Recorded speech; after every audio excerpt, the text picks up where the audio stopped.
The new normal subject suffers from attention deficit, lack of moral strength, reduced cognitive capacity, and a disabled internal locus of control. This kind of ego can only perceive its distorted mental representations as if they were reality, without the ability to question their veracity. The postmodern ego is designed to be constantly immersed in its personal melodrama, which now takes place largely on computer screens and in ever more engulfing corporate-controlled virtual reality. This form of psyche can no longer perceive that there is a depth dimension to our being. Our soul's inner drama has been tuned out. Nor can many still perceive the vibrational presence of the cosmic heart-mind. And even fewer can feel the vertical current of divine energy connecting each soul to our unmanifest source. Most egos perceive only their horizontal flatland scenario. Some have escaped total mind control and do perceive the soul level of our tragicomedy. But often, they cannot integrate the two levels. The good news is that more and more souls are nonetheless awakening and hacking the matrix. They will soon transfigure the planet's morphogenic field. The ego's main obstacle is that it can no longer process information critically, let alone symbolically, whether the data is delivered in the waking or the dream state.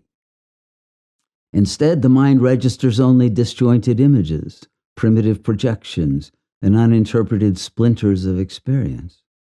Few souls still have a cogent and integrated thinking, feeling, intuitive function that can at will increase its potency and scope via the transcendent function, to borrow a model developed by Carl Jung. Instead, most people today react to events with unformulated emotions and somatic symptoms.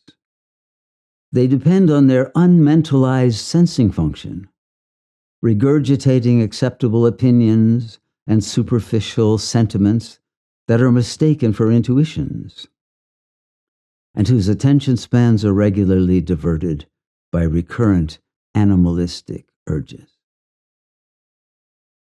A profusion of egos has become so zombie-like that they no longer have an internal logos or abstract thinking activity at all. Nor can they apply common sense, let alone dialectical reason, to decipher complex situations. Some retain only sound clips from pop music or propaganda memes and bits of jargon heard on videos. Even the universities today no longer transmit the art of clear thinking. They have become indoctrination camps, and few survive them with their hearts and minds intact. To become a true anarchist under these conditions, one must first free oneself of the ego's domination. If one does not recognize that one's soul has been blindfolded, and one's mind has been seeded with heteronymous algorithms that prevent activation of our full spectrum of multimodal intelligence and disable our capacity for second-order cybernetic processing, meaning the awakened intellect's sovereign control over one's own mind, then there's little hope of transforming one's subjectivity to be able either to resist the external pressures to comply with the political control system, or to awaken from the ego's puerile, narcissistic delusions. We must not, therefore, make the mistake of focusing our efforts only on resisting external oppression.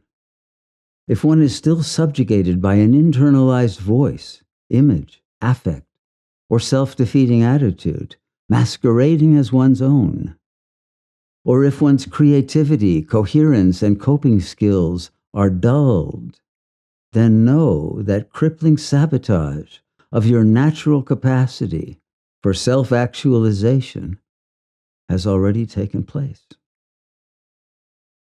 Egos deformed in this way are under external control, but cleverly they're programmed to feel like authentic rebels because they participate in rioting and looting, or they believe they wear the white hats because they agree to follow all the insane mandates for the greater good.